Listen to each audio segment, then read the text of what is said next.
ഒരു ചെറിയ കവല. അവിടെ വാഹനം പാർക്ക് ചെയ്ത് കൊല്ലങ്കോട്ടെ പ്രശസ്തനായ അയ്യപ്പേട്ടൻ്റെ കട ലക്ഷ്യമാക്കി ഉച്ചയൂണിനായി നടന്നു നീങ്ങുകയാണ് ഞങ്ങൾ. ഈ കാണുന്നതാണ് അയ്യപ്പേട്ടൻ്റെ കട. കൊല്ലങ്കോടിനൊപ്പം പ്രശസ്തമായ ഈ ഷോപ്പിൽ ധാരാളം ആളുകൾ എത്താറുണ്ട്. കോണിപ്പടികൾ ചവിട്ടിക്കയറി 1-ാം നിലയിലേക്ക് പ്രവേശിച്ചു. അവിടെ ധാരാളം ആളുകൾ ഇരുന്ന് ഭക്ഷണം കഴിക്കുന്നുണ്ട്. സീറ്റുകളൊന്നും ലഭ്യമല്ലാത്തതിനാൽ അല്പസമയം കാത്തുനിന്നു.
നന്നായിട്ടുണ്ട്.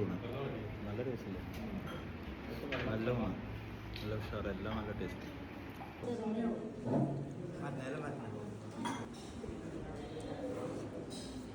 പായസം ഉണ്ടോ?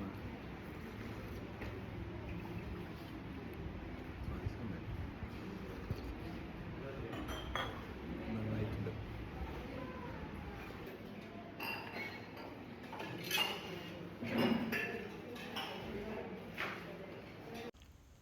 മനസ്സും വയറും നിറച്ച സ്വാദിഷ്ടമായ ഊണ്. വിലയോ തുച്ഛം, ഗുണമോ മെച്ചം എന്ന വാക്കുകളെ അർത്ഥവത്താക്കുന്ന ബില്ല്. UPI സംവിധാനങ്ങൾ ഗ്രാമപ്രദേശങ്ങളിൽ വരെ വ്യാപിച്ചിട്ടുള്ളതിനാൽ ഇപ്പോൾ പണമിടപാടുകളെല്ലാം വളരെ എളുപ്പമാണ്.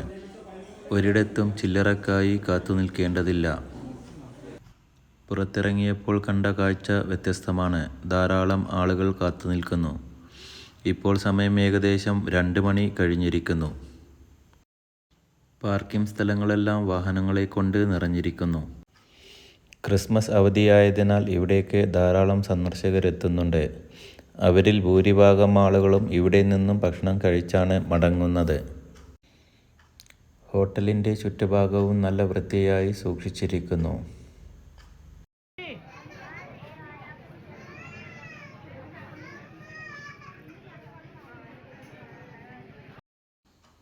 ഇതുപോലെ രുചികരമായ ഭക്ഷണം കഴിച്ചത് 3-4 മാസങ്ങൾക്ക് മുമ്പ് ചെർപ്പുളശ്ശേരിയിൽ ഒരു കല്യാണത്തിന് വെച്ചാണ്. ഹോട്ടലിൽ നിന്നും ഈ അടുത്ത കാലത്തൊന്നും ഇതുപോലെ രുചികരമായ ഉച്ചയൂണ് ലഭിച്ചിട്ടില്ല. അടുത്തായിരുന്നെങ്കിൽ ഇടയ്ക്കൊക്കെ പോയി കഴിക്കാമായിരുന്നു എന്നാണ് ആലോചിക്കുന്നത്. ഏകദേശം 90 കിലോമീറ്ററിനടുത്ത് ദൂരമുണ്ട്. ഒരു ഉച്ചയൂണിന് സങ്കല്പിക്കാവുന്നതിനും അപ്പുറത്താണ് ഈ ദൂരം. ഇനി അടുത്തതായി പോകുന്നത് താമരക്കുളത്തേക്കാണ്. റോഡിനിരുവശവും വിശാലമായ നെൽപ്പാടങ്ങൾ. അങ്ങ് ദൂരെ നെല്ലിയാമ്പതി മലനിരകളും കാണാം. ഇപ്പോൾ രാവിലെ പുറപ്പെട്ടതുപോലെയല്ല, നല്ല ചൂടുണ്ട്. പാടശേഖരങ്ങൾക്ക് നടുവിലൂടെ വളഞ്ഞു പുളഞ്ഞ റോഡുകൾക്കിടയിലൂടെയുള്ള ഈ യാത്ര ഒരു വല്ലാത്ത വൈബ് തന്നെയാണ്. താമരക്കുളം അടുക്കുന്നതിൻ്റെ സൂചനകൾ കണ്ടു തുടങ്ങിയിരിക്കുന്നു. ഈ യാത്രകൾ നമുക്കൊരിക്കലും മറക്കാത്ത ഓർമ്മകൾ സമ്മാനിക്കുന്നതാണ്.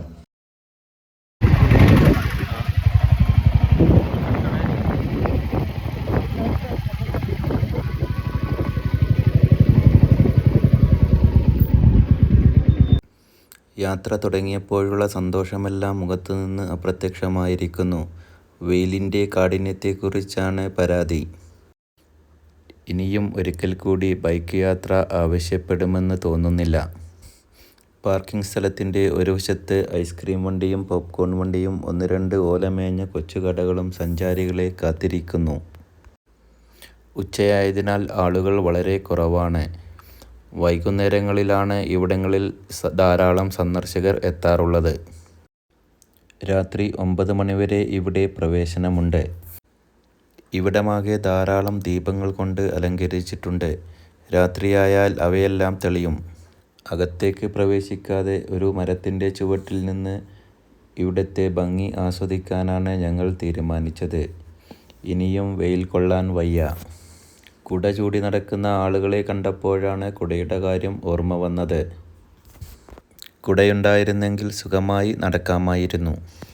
കഴിയുന്നത്ര സ്ഥലങ്ങളിൽ ഇന്ന് തന്നെ പോകാനുള്ളതുകൊണ്ട് വൈകുന്നേരം വരെ ഇവിടെ കാത്തുനിൽക്കാനും വയ്യ.